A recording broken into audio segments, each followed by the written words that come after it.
Esqueci quem começa. Você. Geralmente É quem sempre pergunta, assim, né? quem pergunta.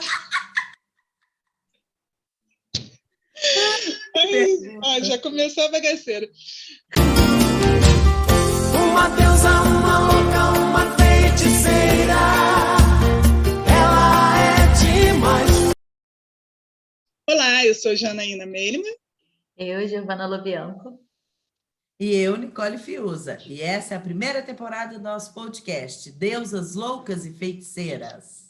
Se você acha que tá pirando, que tá todo mundo meio pirado, aperta o play aí com a gente, nessa tentativa de entender como viver nesses tempos tão confusos, onde a vida nos feeds é perfeita, mas na real tá todo mundo meio esquisito. Sabe aquelas questões da vida que fica mais fácil pensar junto do que sozinha? Pois é, aqui vai ser o nosso ponto de encontro para conversar. Vem com a gente. Olá, pessoal. Estamos aqui Oiê! mais Uhul! Esse é o nosso terceiro episódio de Deusas Loucas e Feiticeiras. Vou contar uma particularidade para vocês entenderem o contexto desse episódio.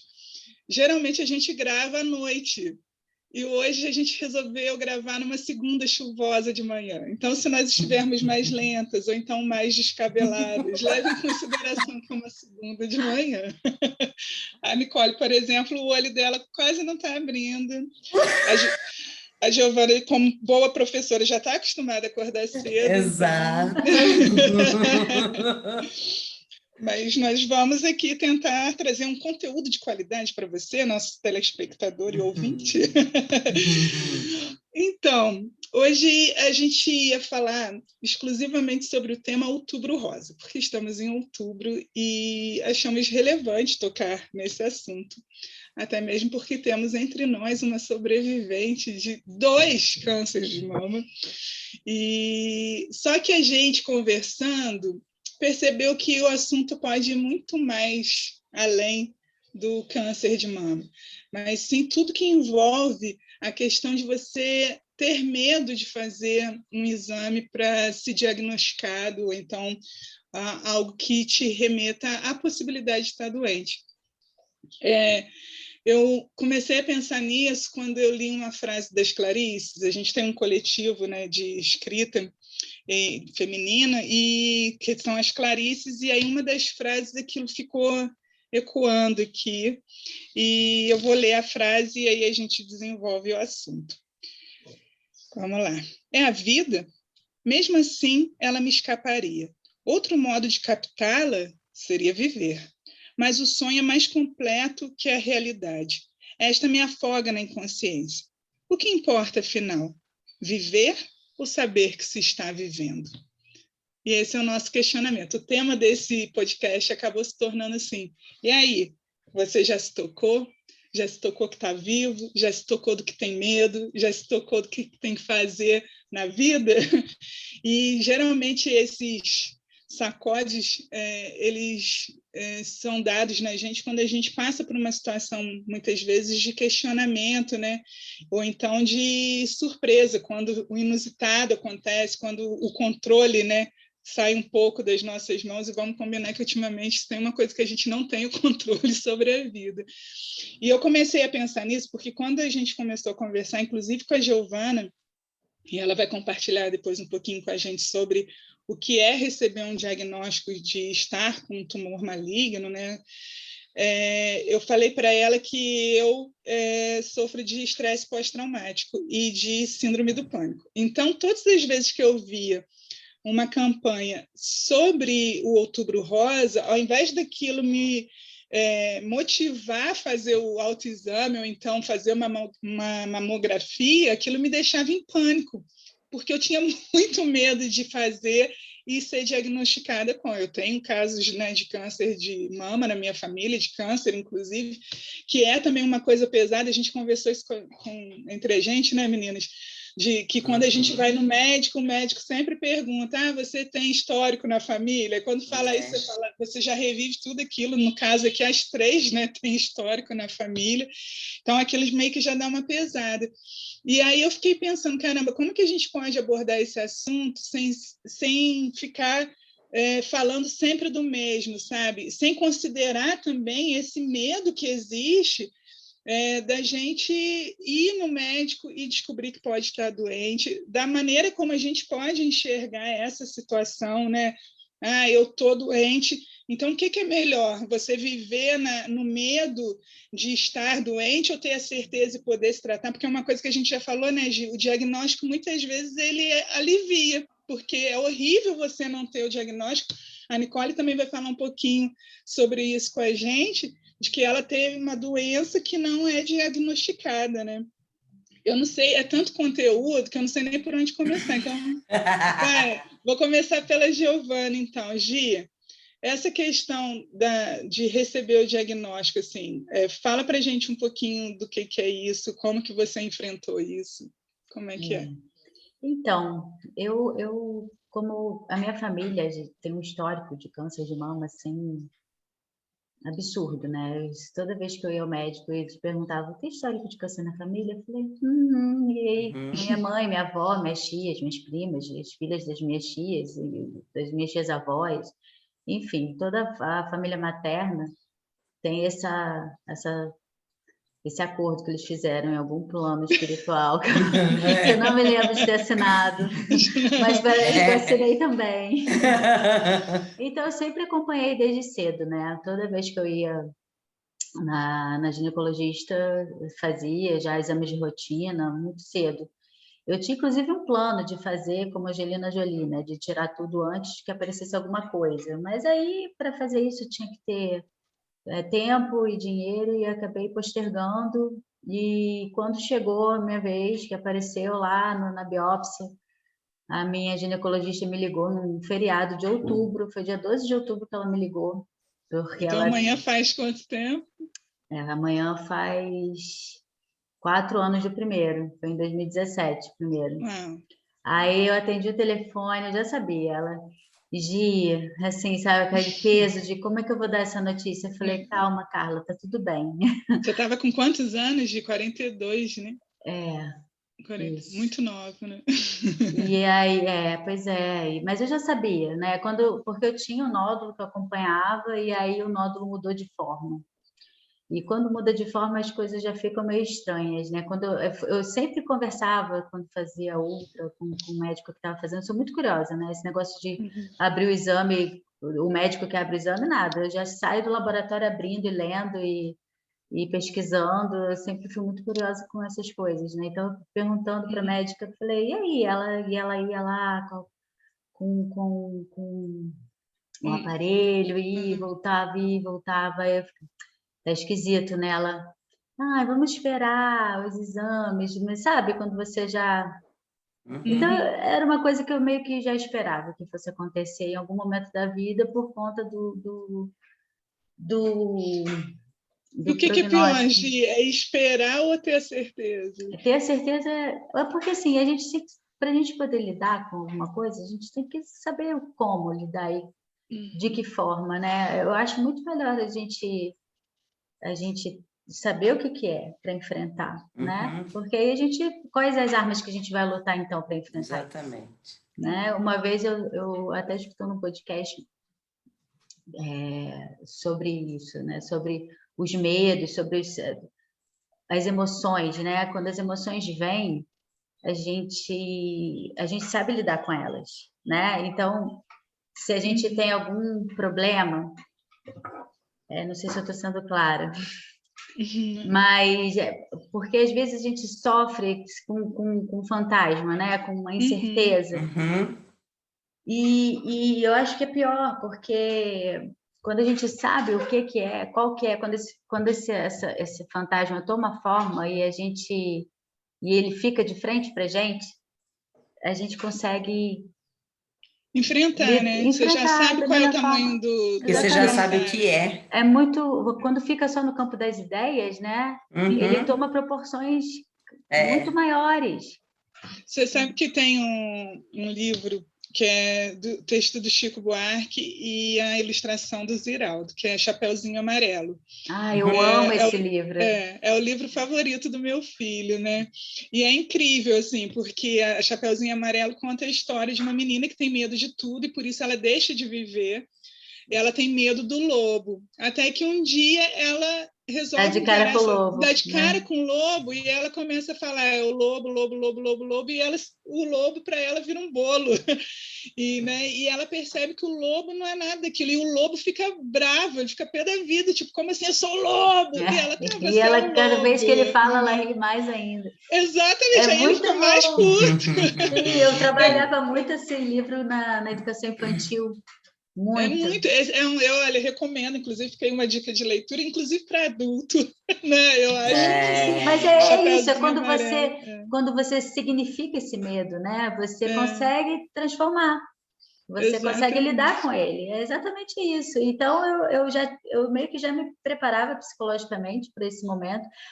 Giovana, você estava sendo pessimista? Não, era uma realidade. Aí é aquela questão, né? Você fica na positividade tóxica de não ver os possíveis problemas, os reais problemas que você tem que enfrentar, ou você vê-los, mas encará-los com positividade. Eu acho que essa foi a grande diferença. Eu já sabia desse risco, eu já meio que me preparava psicologicamente para isso, e quando veio, eu fiquei muito tranquila, porque eu realmente tinha eu acho que eu já tinha esse preparo, sabe? Mas aí, assim... Eu já tinha pensado em todas as situações e as possibilidades que eu tinha para fazer.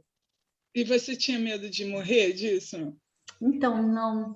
Eu nunca tive medo de morrer disso. Então, quando eu peguei os exames e fui para o mastologista, ele falou, e aí, o que você quer? Eu falei, eu quero tirar tudo e botar prótese. Aí ele... Muito bom, eu acho ótimo, porque você é nova e aí você vive o risco de ter de novo. E aí eu fiz a cirurgia e encerramos um capítulo aqui, né? Acabou, ótimo, não vamos mais pensar nisso. Não fiz quimioterapia na época porque no tipo do tumor não era hormônio dependente, então eu tinha que tomar um medicamento para segurar meu estrogênio e viver a vida plenamente. Mas só para ficar claro, a cirurgia foi antes ou depois do segundo câncer? Foi em 2017. Já fez a cirurgia. Então, assim, no primeiro câncer você não fez nada, você só retirou o tumor, foi isso? Eu tirei as duas mamas inteiras e botei prótese em no lugar. 2014. Em 2017. Não, então é isso que eu estou te perguntando, porque o primeiro câncer foi diagnosticado em 2014. Não, em 2017. Foi em 2017. Sim. Tá, porque o segundo foi agora, foi ano passado. Porque eu conheci a Giovana no tratamento do câncer e não dá para dizer, minha gente, que ela estava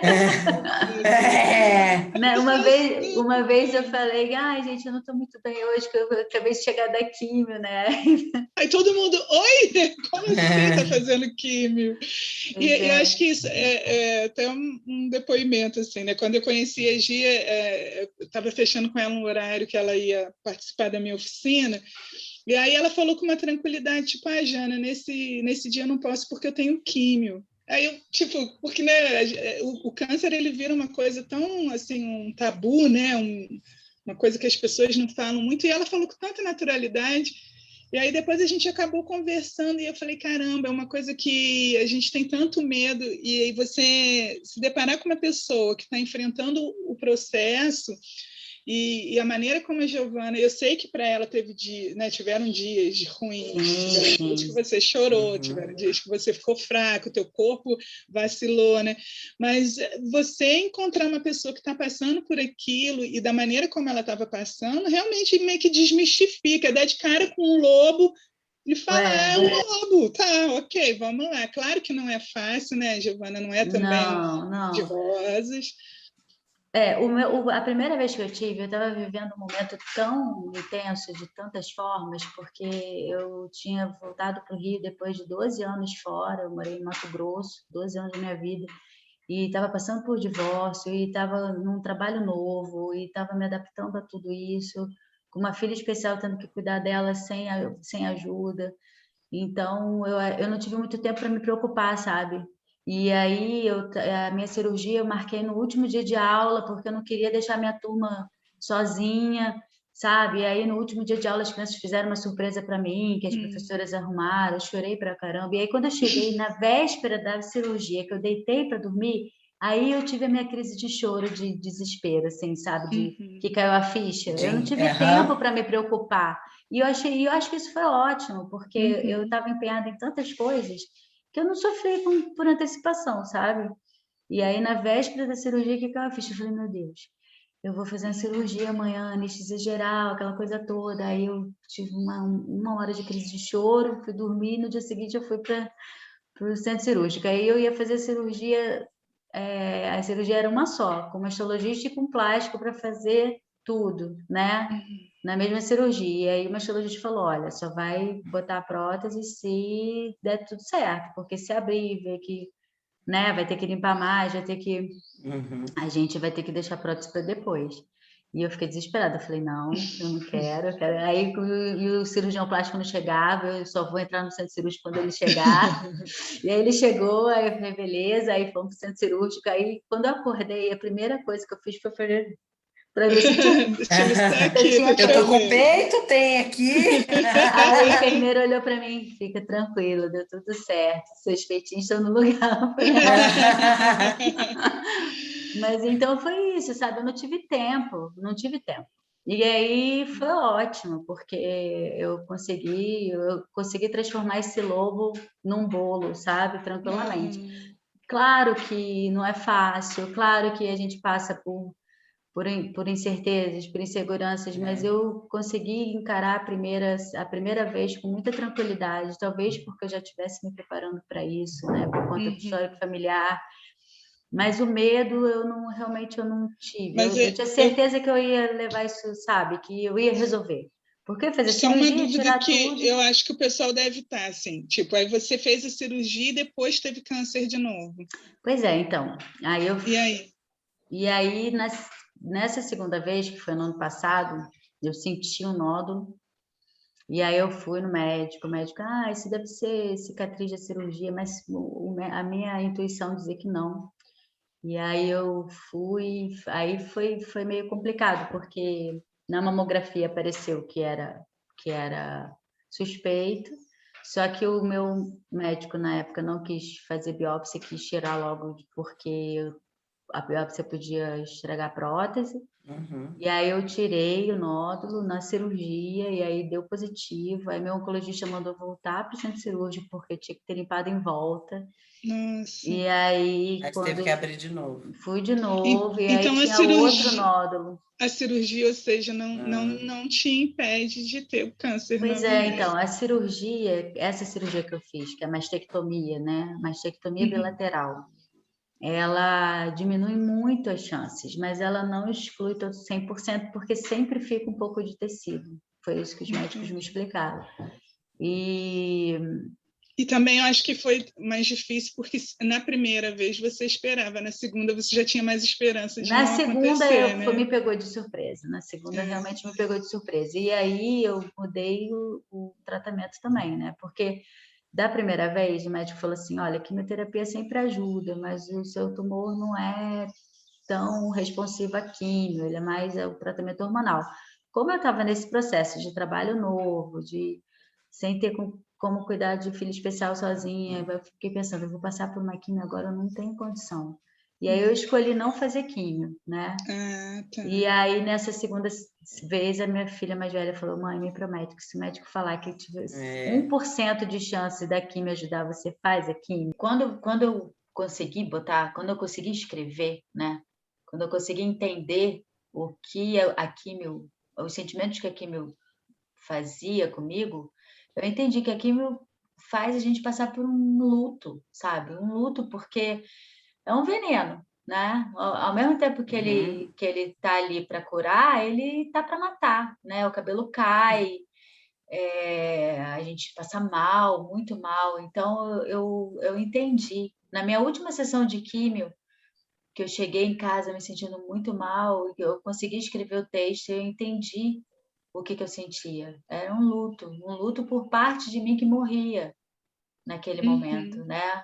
ao mesmo tempo que era para me salvar. E eu deixava aquele veneno entrar nas minhas veias para matar parte de mim. Então, eu estava em luto por mim, pela parte que ia naquele momento, sabe? E até a gente falando, retomando um pouco o episódio anterior, que a Laila fala da pulsão de vida e pulsão de morte, eu senti muito isso durante o tratamento da químio.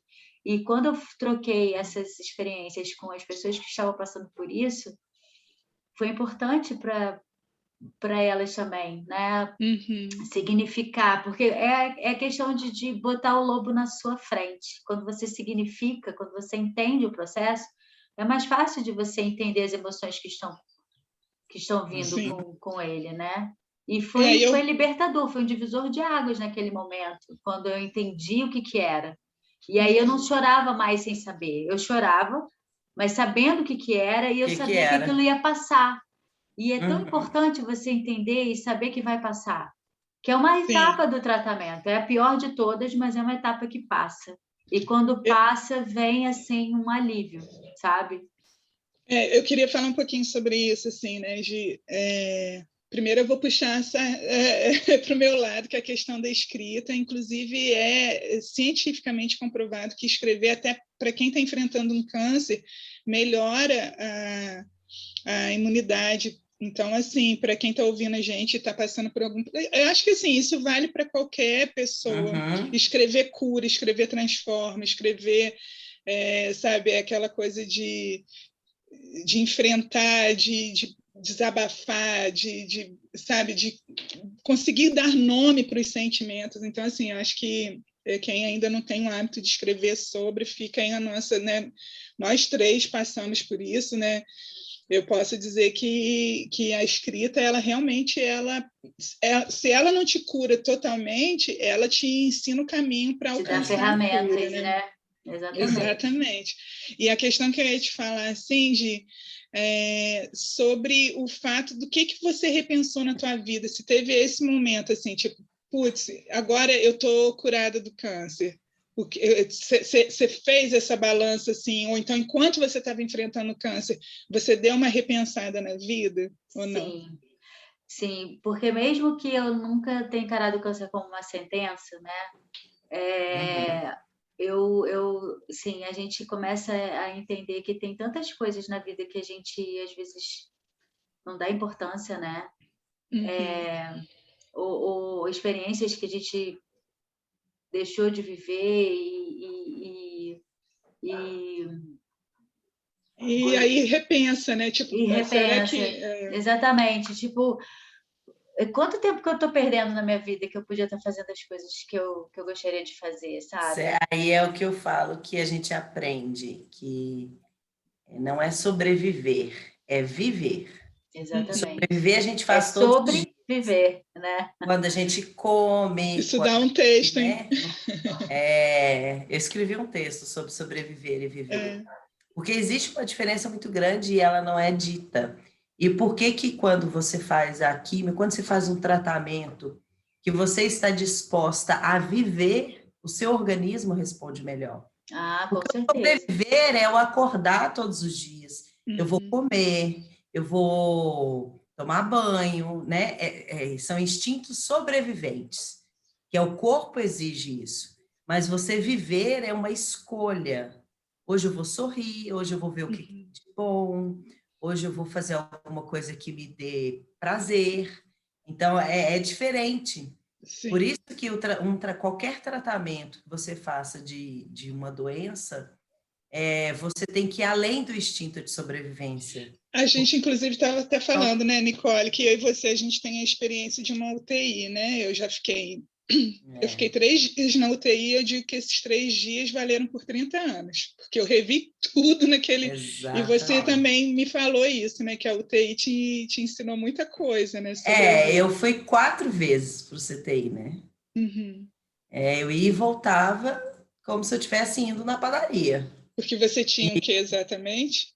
Então, eu não tenho diagnóstico, né? Eu parei de ler, eu parei de escrever, meu cérebro realmente não funcionava, as minhas pernas pararam, eu fiquei paraplégica, No segundo dia de CTI, eu fiquei tetraplégica e eu fiquei na cadeira de roda 3 meses, né? E o CTI, assim, é um ambiente que você está ali sobrevivendo, mas eu inventava dentro do CTI. Coisas para conversar. Eu ia filosofar 1h da manhã com o enfermeiro, porque é um ambiente... estratégias, né? É. Para viver. Porque assim, sobreviver eu já estava ali todo dia, né? Muita injeção, muita coisa, e ninguém sabendo o que estava acontecendo comigo. E eu falava, eu preciso fazer alguma coisa diferente. Eu não conseguia ler, eu não conseguia prestar atenção em nada, eu não andava. O que eu podia fazer era conversar, então eu falava pelos... Mas eu conversava, ria, contava piada. Eu falava que eu tinha vizinha de CTI. Bom dia, vizinha! A Nicole era o pessoal que me enlouquecia na UTI. Porque eu fiquei, no primeiro dia, eu fiquei numa ala que só tinha Nicole. O pessoal não parava de falar. E aí, tipo, reclamava porque não queria botar fralda, porque não queria que o enfermeiro desse banho, porque não sei o quê. Aí eu falei para a médica assim, eu preciso sair daqui, porque está me enlouquecendo. Eles não... Porque a UTI, né, para quem tem a bênção de nunca ter vivenciado isso, a UTI ela não para nunca, 24 horas, aquela luz acesa, aqueles aparelhos, né? Então, quando a gente está consciente, a UTI ela pode ser enlouquecedora, por isso que a Nicole ficou assim. Aí eu caí na bobagem de reclamar do povo que falava muito. Aí a médica falou assim, então tá, a gente vai te mudar de setor aqui dentro da UTI. Aí me botaram do lado de uma janela que dava para ver um IP. Então, eu tenho é bem louco isso, até a minha relação com o IP. Só que aí me botaram num lugar onde estava todo mundo em coma. Aí eu já estava com saudade do povo. Viu? É exatamente isso. Eu vejo o povo falando. Porque você precisava de vida. Você estava num lugar onde está todo mundo morrendo. E isso muda, e aí, gente. Se você não instiga a vida, você morre também. Exatamente. O médico falou para mim, na minha penúltima internação, eu tive que passar um catéter na jugular, então ele teve que abrir minha jugular. Nossa. E o nível de infecção, mais de 90% dos pacientes têm infecção generalizada. E eu fiquei com aquele catéter uns 15 dias, porque eu tinha que fazer 5 sessões de plasmaférese. E aí ele falou assim, Nicole, eu não sei como você não pegou infecção. Porque isso é algo impossível de acontecer, vamos dizer assim, dentro do CTI. Porque como abre muito a jugular e o cano é rígido e a veia não é rígida, então fica exposto. Uhum. E eu fazia sessão dia sim, dia não.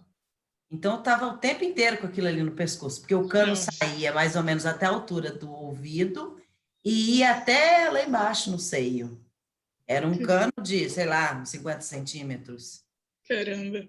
Só que todos os dias eu ria, eu contava piada, eu fazia alguma coisa, porque... E é uma coisa que a gente falou no episódio passado com a Laila, né? Isso daí é uma coisa que cada um descobre dentro de si a força.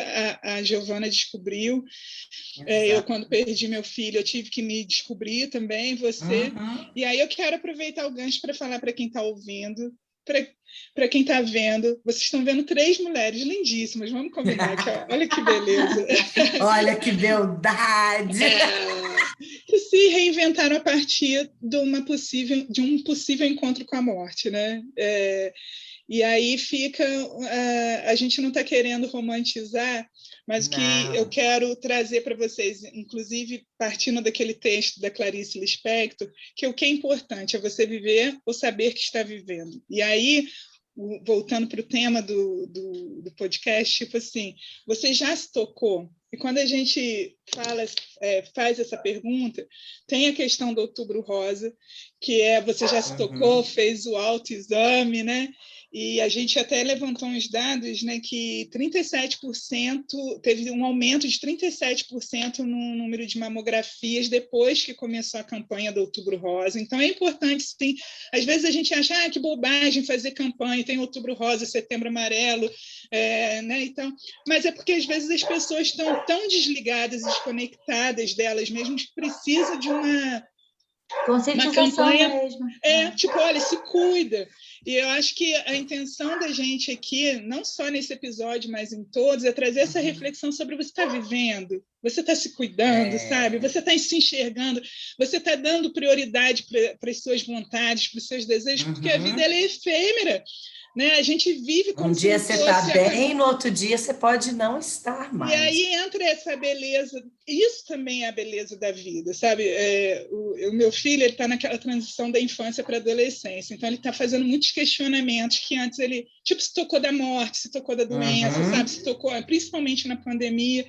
E aí ele me fez uma pergunta ontem, ele falou assim, para que a gente tem que viver se a gente vai morrer?